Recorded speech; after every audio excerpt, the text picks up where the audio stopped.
Transfer of property, देखो इसके अंदर सबसे पहला आपका क्वेश्चन आता है, why it is important to know the exact time when the property in goods passes from the seller to the buyer. Sir हमें एक एग्जैक्ट टाइम पता लगाना है कब हमारी जो प्रॉपर्टी है वो सेलर से किसको ट्रांसफर हो चुकी है, बायर को। मान लो मैं अपनी प्रॉपर्टी को सेल कर रहा था, आप उस प्रॉपर्टी को खरीद रहे थे, तो हम कब मान लेंगे, किस टाइम पर हम मानेंगे कि मेरी जो प्रॉपर्टी है आपको ट्रांसफर हो गई। सर मान लो अगर हमने एग्रीमेंट करा, क्या एग्रीमेंट के टाइम मान लिया जाएगा? अभी पैसे नहीं मिले, सिर्फ क्या हुआ, एग्रीमेंट हुआ। या फिर जब मैं मुझे जब कैश जब मिल जाएगा, सेलर को जब कैश मिल जाएगा, तब हम मानेंगे कि सेलर की प्रॉपर्टी बायर को ट्रांसफर हो गई। तो बहुत सारे क्या है इसके अंदर सर, टाइम पीरियड बहुत सारे होते हैं, ठीक है।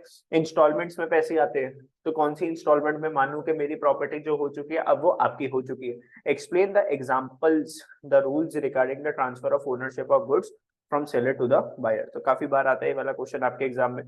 The object of contract of sale is to transfer the ownership. Sir मैं जो कॉन्ट्रैक्ट जो करता हूँ सेल का, इसका मेन ऑब्जेक्टिव क्या होता है कि मैं ओनरशिप ट्रांसफर करता हूँ गुड्स की, किसको, बायर को। Transfer of property is different from the transfer of possession of goods. तो प्रॉपर्टी डिफरेंट होती है किससे, गुड्स से। प्रॉपर्टी क्या होते हैं, इमूवेबल प्रॉपर्टी। गुड्स कैसे होते हैं sir, movable property.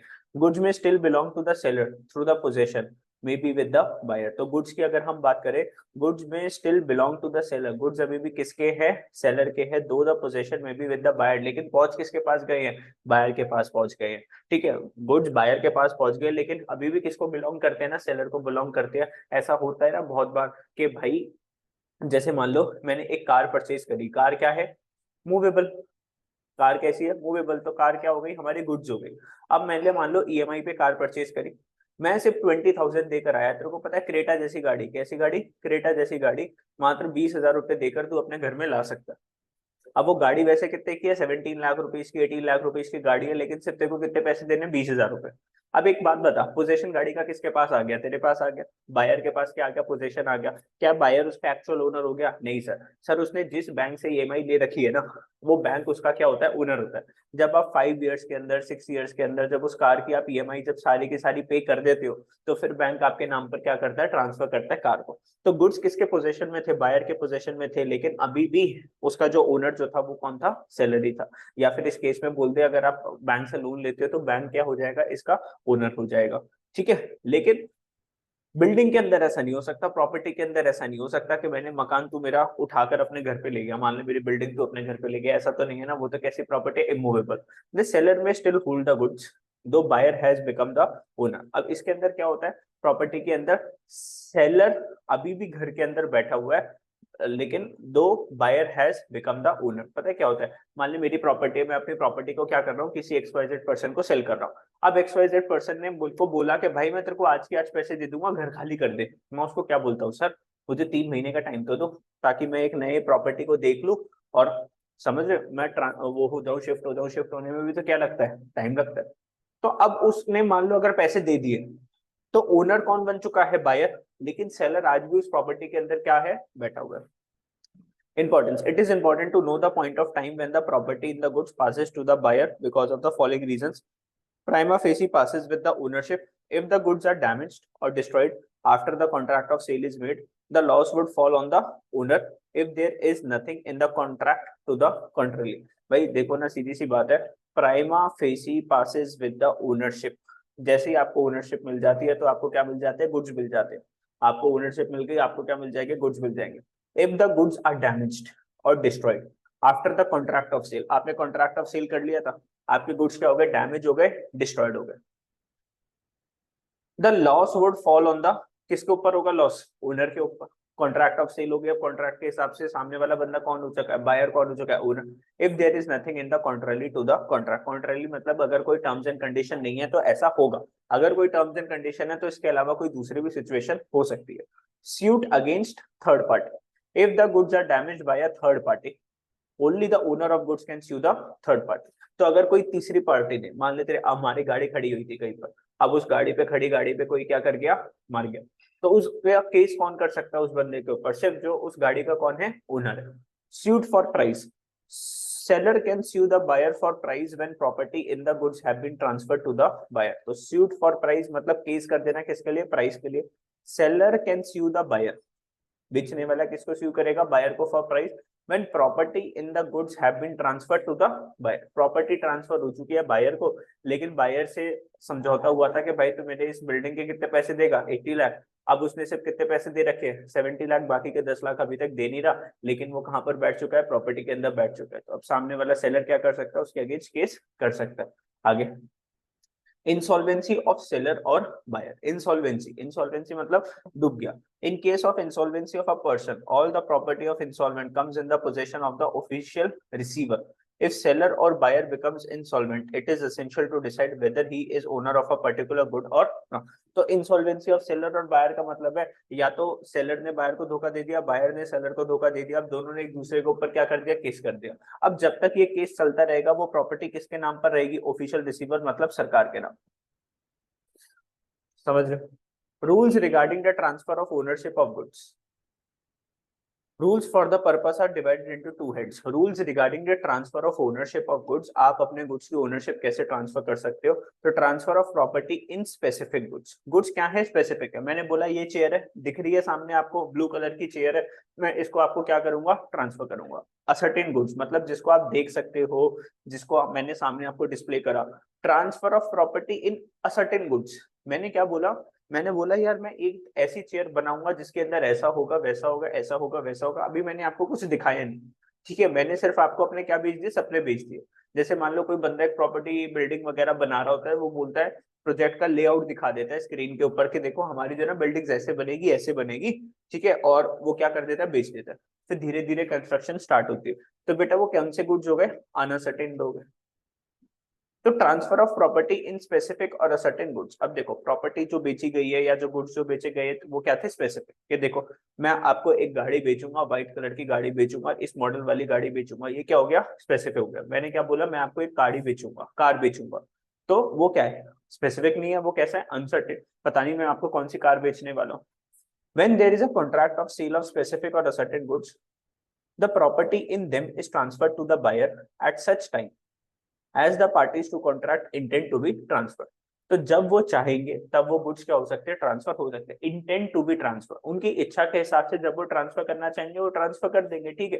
For the purpose of ascertaining the intention of the parties, sir अब पार्टीज की मुझे इंटेंशन पता होनी चाहिए। Regard shall he had to the terms of contract, the conduct of the parties and the circumstances of the case. Sir तो ये जो ascertained है, ये जो लिखा हुआ है ना, such time as the parties intend to be transfer, मतलब जब उनको सही लगेगा जब वो क्या कर लेंगे, कॉन्ट्रैक्ट कर लेंगे और गुड्स को क्या कर देंगे, ट्रांसफर कर देंगे। ये किसके ऊपर डिपेंड करेगा, पार्टी की इंटेंशन के ऊपर और टर्म्स ऑफ कॉन्ट्रैक्ट के ऊपर। Thus in the case of specific goods the transfer of property takes place when the party intend to transfer it. ये वाली लाइन क्या है, आपकी काम हो जाएगी। स्पेसिफिक गुड्स के अंदर ट्रांसफर कब होता है प्रॉपर्टी का, जब पार्टीज की इंटेंशन है, सामने वाला बेचना चाहता है और सामने वाला खरीदना चाहता है। Unless a different intention appears, the rule of ascertaining the intention of parties as to time at which the property in the goods is to pass to the buyer are as follows. तो देखो यहाँ पर अब इसके सब points आ गए कि इनकी इंटेंशन कैसे कैसे पता चलेगी।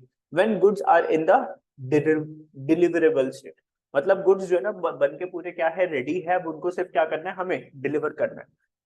The contract of sale is considered to be an unconditional one. यहाँ पे कोई कंडीशन नहीं है, गुड्स एकदम रेडी है, उसको सिर्फ भेजना है। The party in the goods passes the from the seller to the buyer immediately at the completion of the contract. जैसे कॉन्ट्रैक्ट कंप्लीट होता है, उसने बोला सर मेरा सामान एकदम रेडी है। अब दो कंडीशंस है, या तो आप मेरे को सामान पहले दो, पैसे पहले दोगे, या फिर पैसे क्या दे दोगे, बाद में दे दोगे। It is immaterial whether the price have been paid or goods have been delivered or one of these or both are to be done at the some future date. फर्क नहीं पड़ता भी पैसे आए या नहीं आए, हो सकता है पैसे वो बाद में दे। भाई जैसे अमेजोन से हम सामान मंगवाते हैं और वो डिलीवरी के लिए निकल जाता है, कैश ऑन डिलीवरी होती है, वो क्या बोलता है, जब आपके पास सामान आ जाएगा आप क्या कर देना, पेमेंट कर देना। The goods are said to be in the deliverable state when they are in such a state that the buyer would under the contract be bound to take the delivery of them. अब देखो भैया सामान निकल चुका है, ठीक है, अब अमेजोन से भी वो क्या हो चुका है, शिप हो चुका है, निकल चुका है। अब कभी कभार क्या होता है, कुछ कुछ सामान के अंदर आप उसको कैंसिल कर सकते हो, या फिर एक बार उसकी डिलीवरी हो जाती है, स्टार्ट हो जाती है डिलीवरी के लिए, बंदा निकल के आपका बस आज सामान आना ही था, तो आप हो सकता है उसको कैंसिल नहीं कर पाओ।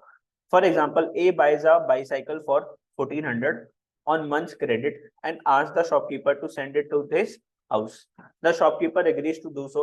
तो मंथ क्रेडिट मतलब उसने बोला कि मैं आपसे 1400 की साइकिल ले रहा हूँ, लेकिन मैं अभी आपको पैसे नहीं दूंगा, मैं आपको 1 महीने के बाद पैसे दूंगा, आप मुझे साइकिल भिजवा दो। Shopkeeper agrees to do so, shopkeeper मान गया। The cycle immediately becomes the property of. Cycle किसकी प्रॉपर्टी बन गई? ए की प्रॉपर्टी बन गई। अभी तक उसने प्राइस पे नहीं करा, लेकिन प्रॉपर्टी किसकी बन गई? वो ए की बन गई। ठीक है, क्योंकि कंडीशन ऐसी थी ना कि पैसे वो 1 महीने के बाद देगा, और सामने वाला सेलर अगर एग्री कर गया, हो सकता है सामने वाला बोल सकता है नहीं सर ऐसा नहीं हो सकता। When goods are to be put into a deliverable state, the contract of sale is a conditional one.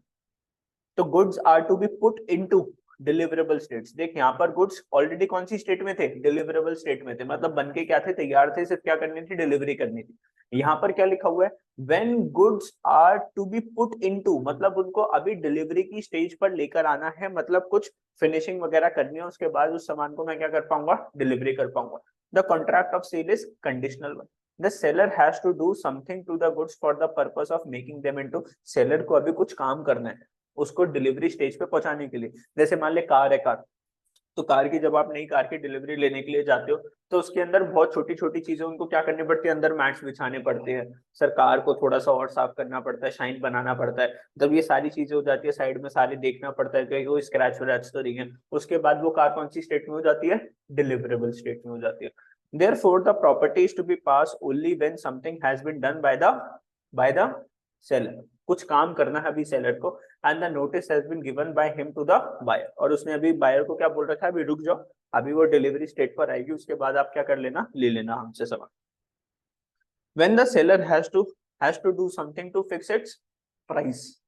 Seller को अभी कुछ चीज करनी है उसके प्राइस को क्या करने के लिए? फिक्स करने के लिए। The property is to be pass only when something is done and price is fixed. अभी प्रॉपर्टी का मतलब, अब मान लो आपका एक बिल्डिंग है, आप उसको बेचना चाहते हो। अब आपको ये समझ में नहीं आ रहा कि मेरी बिल्डिंग का प्राइस, एक्चुअल प्राइस कितना होना चाहिए। कोई बिल्डर बोल देता है 80 लाख रुपीज, कोई बिल्डर बोल देता है 90 लाख रुपीज, कोई बोल देता है 85 lakh rupees. If suppose the seller is to weigh, measure, test, or to do something such other act, then the property in goods will pass only when such thing has been done by the seller। तो मान लो उसको सामान की क्या करना है? Wait करना है अभी। ठीक है, मान लो कोई सामान है जो कि किलो के हिसाब से जो बिक रहा है, या फिर उसको क्या करना है? मेजर करना है, या फिर उसके ऊपर क्या करनी है? उसको कुछ टेस्टिंग करनी है, देखने के लिए सामान सही है या नहीं है। And the notice to this effect has been given by him to the, और सेलर ने अभी नोटिस किसको दे रखा है? बायर को दे रखा है कि सर अभी आपका सामान का वे चल रहा है, मेजरिंग चल रही है, टेस्टिंग चलेगी, उसके बाद हम आपको सामान क्या कर देंगे? डिलीवर कर देंगे। A stock of bark was sold at an agreed price per ton। तो बार्क समझ रहे हो ना, ट्री की जो बार्क जो हो गए, वो सोल्ड करना है agreed price per ton, per ton के हिसाब से हम उसको बेचते हैं। The bark was to be sold weighted by the agent of the seller as also of the buyer for ascertainment of the price. तो भैया अभी उस बार को काटना पड़ेगा, उसका वेट करना पड़ेगा, और फिर बताना पड़ेगा कि भाई इतना वेट हो चुका है और उस हिसाब से इतना प्राइस आपका बनेगा।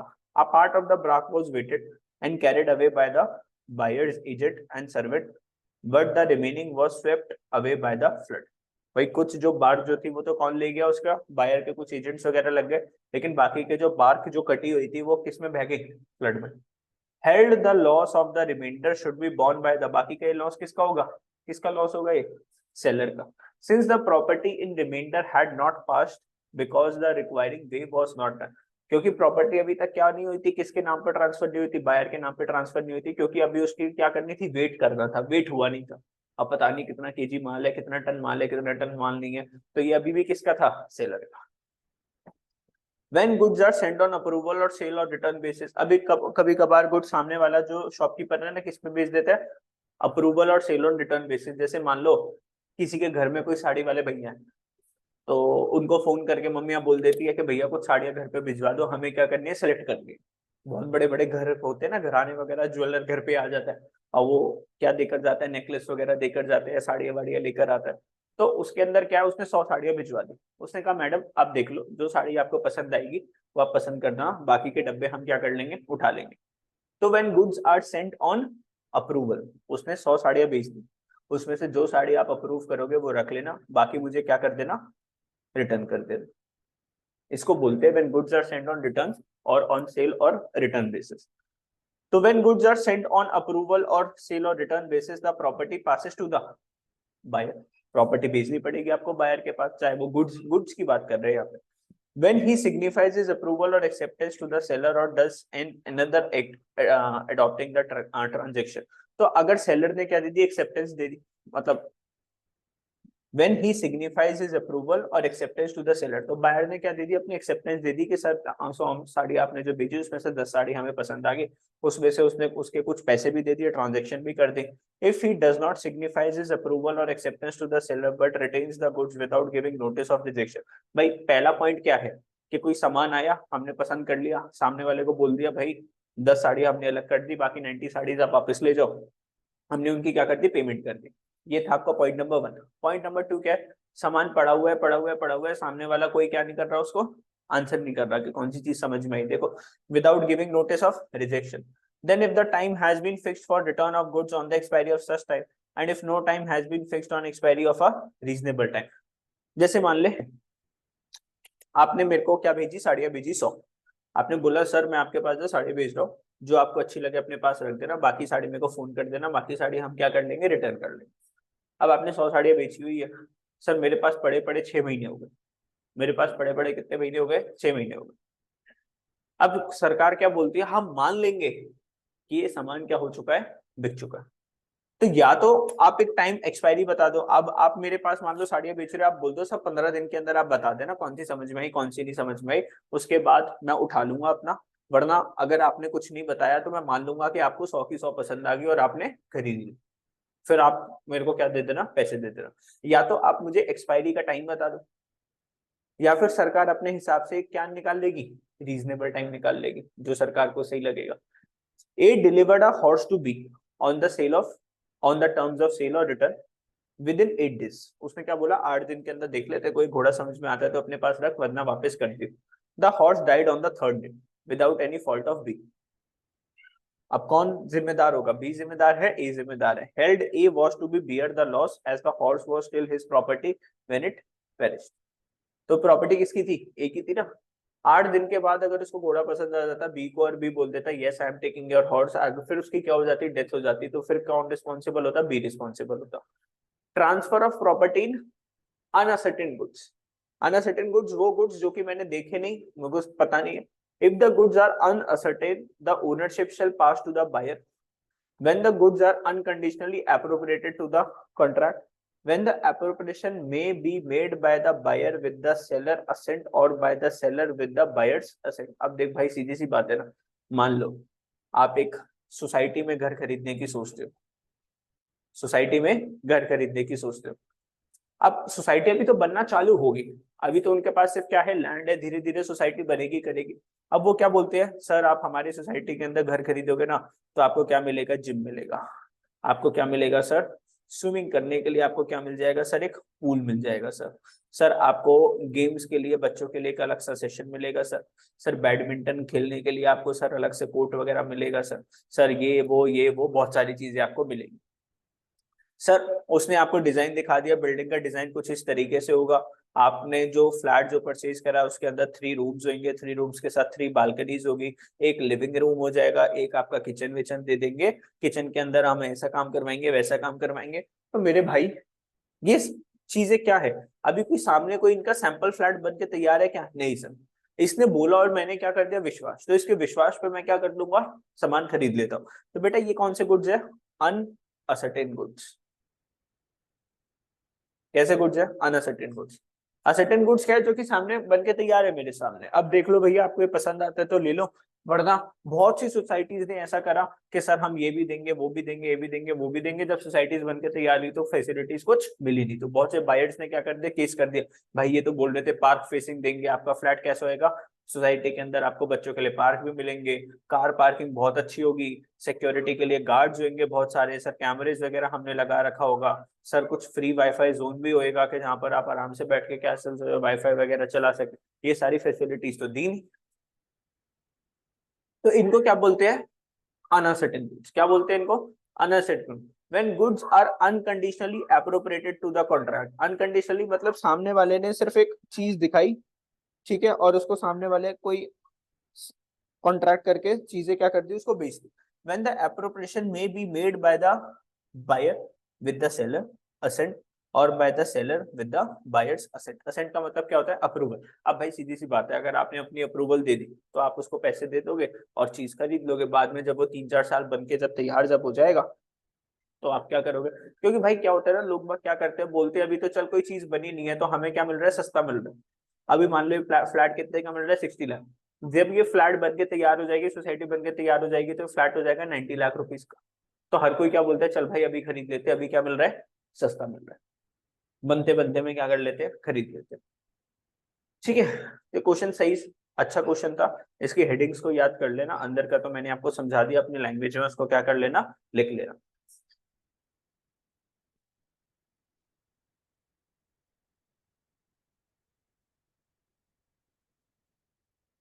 आगे क्वेश्चन नंबर 2।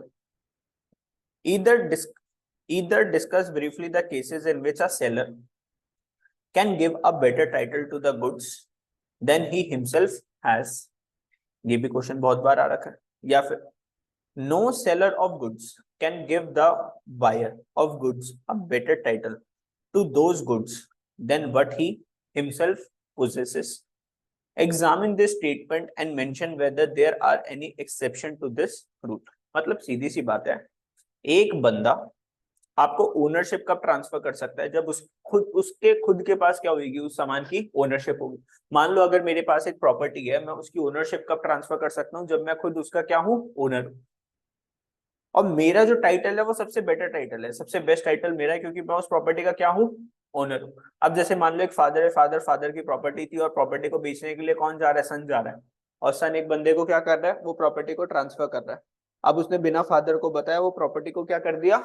सेल कर दिया मान लो। और सामने वाली पार्टी से क्या ले लिए? पैसे ले लिए। अब कल को फादर जाके क्या कर सकता है? केस कर सकता है कि भाई इसने बिना बताए मेरे डुप्लीकेट सिग्नेचर करके क्या करवा दिया भाई? प्रॉपर्टी को सेल करवा दिया। अब क्या होगा? कोर्ट क्या कहेगी? कोर्ट क्या कहेगी? कोर्ट उस केस में, अब मान ले एक बंदा राहुल था जिसको सन ने क्या भेज दिया? भेज दिया। अब राहुल क्या बोल रहा है? मुझे तो घर चाहिए, मुझे तो घर चाहिए। तो कोर्ट क्या उसको घर दे देगी? नहीं। कोर्ट इसके बेटे को क्या बोलेगी? इसके पैसे वापस कर। राहुल के पैसे क्या कर दे? वापस कर दे। और मकान तो किसका ही रहेगा? बिल्डिंग तो किसकी रहेगी? इसके फादर की ही रहेगी। तो the principle embodied in the Latin maxim, देख ये जो प्रिंसिपल क्या होता है? क्या होता है? Nemo dat quod non habet means no person can give that what he has not. एक बंदा वो चीज नहीं दे सकता जो उसके खुद के पास नहीं है। तो वो लड़का उस प्रॉपर्टी को किसी को नहीं दे सकता, क्योंकि वो प्रॉपर्टी उसकी खुद की नहीं है, वो किसकी है? उसके फादर की है। In other words, it means that only the buyer of the goods can sell them। सिर्फ बायर ही क्या कर सकता? ओ सॉरी, बायर कह रहा हूँ, it owner of goods, owner of the goods can sell.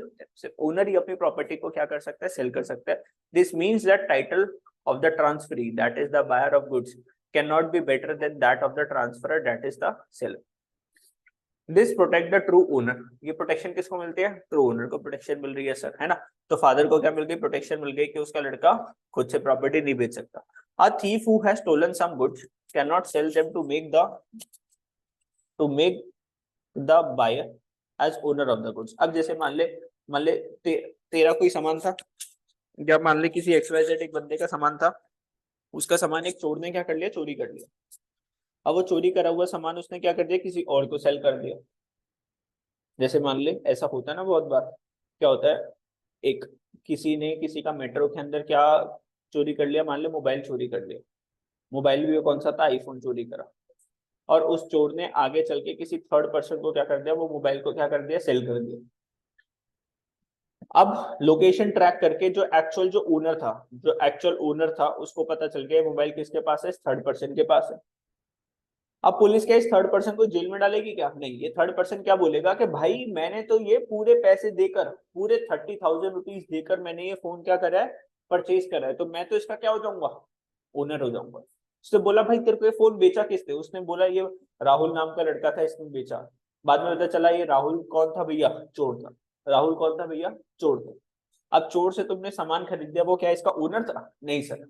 अब पुलिस इस केस में क्या बोलेगी? राहुल को ढूंढेगी। राहुल को बोलेगी इसके 30,000 रुपए क्या कर? वापस कर। और इस बंदे को बोलेगी कि तू इस बंदे का ओनर का क्या कर दे? फोन वापस कर दे, क्योंकि ओनर बेचना नहीं चाहता थे, तो तूने चोरी से चोरी का माल खरीदा है तो तू इसका ओनर नहीं बन सकता। ओनर कौन रहेगा? जिसका वो सामान था। ठीक है, तो ओनर तो कौन ही रहेगा? वो बंदा जिसका मेट्रो से फोन चोरी हुआ था। ये नहीं है कि सर मैंने पैसे दे दिए उसके और मैंने तो गुड फेथ में खरीदा। मतलब ये जो थर्ड पर्सन है, मान ली ये पर्सन था राम। राम ने क्या बोला कि सर मुझे क्या पता था राहुल चोर है, मैंने तो उसको यही मान सोचा कि ये तो एक्चुअल में क्या होगा, मालिक होगा जो कि मेरे को फोन बेच रहा है, तो मैंने उसमें मेरी क्या गलती है। तो पुलिस क्या बोलेगी, नहीं बेटा राम, एक्चुअल ओनर तो कौन रहेगा, यही रहेगा, क्योंकि आपने किससे खरीदा है, चोर से सामान खरीदा है। ठीक है, चलो। Similarly a finder of lost goods can not sell them as his own goods. मान लो तुमको कुछ पड़ा हुआ सामान मिल गया और तुमने क्या करा, अब तुमने चोरी नहीं करी, कुछ सामान पड़ा हुआ था, किसी का गिरा हुआ था, तुमने उठा लिया, अब तुम क्या बोल रहे हो कि चलो उसको क्या कर देते, बेच देते हैं। तो as finder under circumstances in which case would be selling them as the agent of the owner employed this principle। तो यहाँ पर क्या लिखा हुआ है, छोड़ो, अपना ये चीज समझ में आई, इस नाम को याद कर लियो, nemo dat quod non habet. It means no person can give that which he has not। in other word it means that only the buyer of the goods can sell, owner of the goods can sell them। सिर्फ owner ही क्या कर सकता है, goods को sale कर सकता है। अब बेटा इसके ना कुछ एक्सेप्शंस हैं, but to protect the interest of the innocent buyer. अब कुछ बायर्स क्या इनोसेंट है, उनको क्या पता है सामने वाला बंदा चोर है क्या है। A series of exception to the general rule have been provided. अब कुछ एक्सेप्शंस, एक्सेप्शंस क्या है कि भैया जिस बंदे ने आपको सामान बेचा है वो ओनर नहीं है, वो ओनर नहीं है। अब जैसे मान ले मैं हूं, मैंने आपको एक सामान बेचा जबकि मैं उस सामान का ओनर नहीं था, ठीक है, फिर भी उस सामान की का ओनर आप कौन बन जाएंगे, आप बन जाओगे, ठीक है। तो sale under implied authority of owner और title by estoppel. Implied authority और टाइटल बाय स्टॉपिंग, तो देख क्या लिखा हुआ है, where the owner by his conduct act और omission leads the buyer to believe that the seller has authority to sell and the seller induces the buyer to buy the goods, he shall be stopped from denying the fact of but of the authority of seller। The buyer in such a case shall get a better title than that of the seller। तो sale under implied authority और owner. अब देख जैसे मान लो मैंने किसी को क्या दे रखी है, अथॉरिटी दे रखी है कि तू मेरा क्या कर सकता है, प्रोडक्ट को सेल कर सकता है। जैसे मान ले बहुत सारे सेल्स के स्टाफ घूम रहे होते हैं इधर उधर, तो जैसे मान ले मैंने क्या करा, अपने दुकान से कुछ सामान निकाला, आप मेरे एजेंट हो, मैंने आपको क्या दे दी, रिस्पॉन्सिबिलिटी दे दी कि भाई आप मेरे सामान को क्या कर सकते हो, सेल कर सकते हो। अब मैंने तो सेल नहीं करा, मेरे एजेंट ने सेल करा, तो आपने जिसको भी सेल करा उसको एक बेटर टाइटल मिल गया, ठीक है। सेल बाय मर्केंटाइल एजेंट, दोबारा से वही आ गया। अब mercantile agent is a person who has authority to sell or buy goods or raise money on the security of goods for another person. तो एक एजेंट है, वो किसके लिए काम कर रहा है, प्रिंसिपल के लिए काम कर रहा है। The buyer of goods from a mercantile agent has no authority from the principal to sell gets a valid title of purchase is from a mercantile agent. ऐसा उसने परचेज किससे करा है, एजेंट से परचेज करा है। Agent has position of goods, goods किसके पड़े हुए थे, प्रिंसिपल के गुड्स किसके पास थे, एजेंट के पास थे। Documents of title of goods भी किसके पास थे, with the consent of the owner किसके पास थे, एजेंट के पास थे। Agent sells the goods in the ordinary course of business, मतलब ये उसका बिजनेस ही है। वो क्या करता है, प्रिंसिपल से सामान खरीदता है और उसके सामान को जाके क्या कर देता है, सेल कर देता है। अब जैसे मान लिया अगर मैंने कोई अकाउंट्स की बुक बनाई, मैंने दो चार लोगों को रखा, मैंने कहा जाओ मेन मार्केट में जाओ, कुछ इधर मार्केट में जाओ, उधर मार्केट में जाओ, उन बुक्स को क्या कर दो, सेल कर दो। The buyers act as a good faith and has no notice of the fact that agent has no authority to sell। तो बायर किस में एक्ट कर रहा है, गुड फेथ में, उसको नहीं पता था कि सामने वाला कौन है क्या नहीं है, उसने उसके एजेंट से परचेज कर लिया। Sale by one of several joint owners, sale by one of several joint owners. अब मान लो एक प्रॉपर्टी है, उस प्रॉपर्टी के तीन मालिक है, तीनों का शेयर कैसा, इक्वल शेयर है। अब एक बंदे ने क्या करा, उस प्रॉपर्टी को सेल कर दिया, उस प्रॉपर्टी को क्या कर दिया, सेल कर दिया। तो यहाँ पे सेवरल जॉइंट ओनर्स थे, कैसे थे, सेवरल, बहुत सारे जॉइंट ओनर्स थे, उसमें से एक बंदे ने क्या कर दिया, प्रॉपर्टी को सेल कर दिया। अब buyer in good faith of goods from one of the several joint owners who is in position of goods will get a good title to the goods. अब बाकी के बंदे बोले कि नहीं जी, हमसे तो इसने पूछा ही नहीं था, ये नहीं था, वो नहीं था, तो हमें तो अपनी प्रॉपर्टी वापस चाहिए, तो प्रॉपर्टी वापस नहीं मिलेगी, बिकॉज एक ओनर ने ही क्या करा है, प्रॉपर्टी को सेल करा। Sale by person in possession of goods under a voidable contract, when the seller of goods has obtained their possession under a voidable contract, consent obtained by fraud or coercion। मतलब मैंने एक बंदे से सामान खरीद लिया, कैसे, फ्रॉड करके या धोखाधड़ी करके, but the contract has not been designed at the time of sale. The buyer acquires a good title to the goods. The buyer in such a case must be acting in good faith and has no notice of the seller's defect of the title. अब भैया देखो buyer ने क्या करा, देखो when the seller of goods has obtained their possession under a voidable contract, मैं एक seller हूं, मैं एक सामान बेच रहा था और मैंने ये जो सामान जो है ना किसी एक बंदे से परचेज करा था, कैसे, जोर जबरदस्ती करके, फ्रॉड करके, कॉर्शन करके, but the contract has not been decided at the time of sale. अब जब मैं वो सामान जब मैं सेल जब कर रहा था, तो वो जो बंदा है जिसका मैंने धोखाधड़ी से सामान परचेज कर रहा था, उसने मेरे ऊपर कोई केस नहीं करा था। रिसाइंड मतलब कॉन्ट्रैक्ट को ये नहीं बोला था कि भाई पुलिस स्टेशन जाके कोई कंप्लेंट वगैरह नहीं करवाई थी। ठीक है, अब जो बायर है, मान लो वो सामान मैंने आपको बेचा, आपको कैसे पता चलेगा कि मैंने ये जो सामान है ये धोखाधड़ी से परचेज करा है? तो आपका टाइटल कैसा होगा भैया, वैलिड होगा, गुड फेथ में होगा, and no notice of the seller defect of title. अब मेरा कोई डिफेक्टिव टाइटल नहीं है, मेरा कैसा टाइटल है, वैलिड टाइटल है, बिकॉज जिससे मैंने सामान परचेज करा था उसने मेरे अगेंस्ट कोई कंप्लेंट नहीं डाल रखी। समझ रहे हैं ना मेरी बात? आपने किसी से कोई सामान परचेज करा, आपको क्या पता वो जो बेच रहा है उसने वो सामान किससे खरीदा था और कैसे खरीदा था? Sale by seller in possession after sale. Sale by seller in possession after sale. Where a seller having good sold goods, where a seller having sold goods continues to have possession of goods and sell them to a subsequent purchaser. The subsequent purchaser get a good title provided he is acting in good faith and has no knowledge of the previous sale. भाई देख, मेरी सीधी सी बात है, मेरी दुकान के अंदर सामान रखा हुआ था, आप आए, आपने उसकी पेमेंट कर दिया, वो सामान खरीद लिया, आपने बोला मैं 2 दिन के बाद आऊंगा, लेकिन आप आए नहीं, 15 दिन हो गए, कोई और आया मेरी दुकान पे वही सामान खरीदने के लिए, तो मैंने आपका वाला सामान क्या कर दिया, उसको बेच दिया। मैंने कहा जब आप आओगे तो आपका वाला सामान दोबारा से बना के रख दिया मैंने, फिर आपको दे दूंगा। तो अब मैंने जिस बंदे को, थर्ड पर्सन को, जिसको मैंने सामान बेचा, उसको ये थोड़ी ना पता था कि सामान किसका है, सर जो बन का। ठीक है, तो ये वाली बात समझा रखी है आप। Sale by buyer, sale by buyer in possession after sale, where a buyer gets possession of goods after sale with the consent of sellers and subsequently sells it to subsequent purchaser. The subsequent purchaser get a good title even though the original seller has some lien or other rights on the goods. The subsequent purchaser may be bona fide purchaser and no notice of previous sale. भाई सीधी सी बात है, आपने अभी यहाँ से आते हो, main road से आते हो, तो आप देखते हो बहुत सारे सॉक्स वाले बैठे होते, है ना? अब मान लो आप सॉक्स बनाते थे और मेरी सॉक्स की दुकान थी मेन मार्केट के अंदर, आपने सॉक्स बनाई, आपने मेरे को बेची, मैंने क्या बोला कि मैं अपनी दुकान पे रखता हूँ, जैसे जैसे ये सॉक्स बिकती जाएगी मैं आपको क्या देता जाऊंगा, पैसे देता जाऊंगा। तो एक्चुअल में उसका मालिक कौन था, आप थे, लेकिन उसको बेच कौन रहा था, मैं बेच रहा था। किसको बेच रहा था, जो भी कस्टमर्स मेरे पास आ रहे थे। तो सेल बाय बायर, भैया मैं आपका बायर हूं ना, मैं आपका कौन हूँ, बायर हूँ, और मैं क्या कर रहा हूँ, सेल इन पोजेशन, मेरे पास जो आपका सामान जो पड़ा हुआ है आफ्टर से, आपने मेरे को सामान बेचा, ठीक है, मैंने आपको पैसे नहीं दिए, और आगे मैं उस सामान को क्या कर रहा हूँ, फर्दर आगे बेच रहा हूँ। उसको बेच के मेरे पास जो पैसे जो आएंगे उसमें से कुछ प्रॉफिट मैं अपने पास रखूंगा और बाकी का प्रॉफिट आपको दे दूंगा। ठीक है, तो ये चीज लिखी हुई है, where a buyer gets possession of goods after sale. तो आपने मेरे को सेल करी, मेरे पास क्या आ गए, गुड्स आ गए, अभी मैंने पेमेंट नहीं करी आपकी, आपने मेरे को सेल कर दी, सामान बेच दिया, मेरे पास क्या आ गए, गुड्स आ गए, with the consent of the seller, आपकी मर्जी से, and subsequently sells it to a subsequent purchaser, मैंने उसको फिर बाद में क्या कर दिया, किसी दूसरे बंदे को सेल कर दिया। The subsequent purchaser gets a good title even though the original seller has some lien. अब जो परचेजर है जिसने मेरी दुकान से खरीदा है, उसका टाइटल कैसा होगा, वैलिड टाइटल होगा, उसका टाइटल कैसा होगा, गुड टाइटल होगा, चाहे मैं मालिक नहीं हूं। मालिक कौन था सामान का, आप। The subsequent purchaser must be a bona fide purchaser, तो परचेजर जो होना चाहिए वो कैसा होना चाहिए, बोनाफाइड होना चाहिए, मतलब ट्रू होना चाहिए, ट्रू होना चाहिए, with no notice of the previous cell.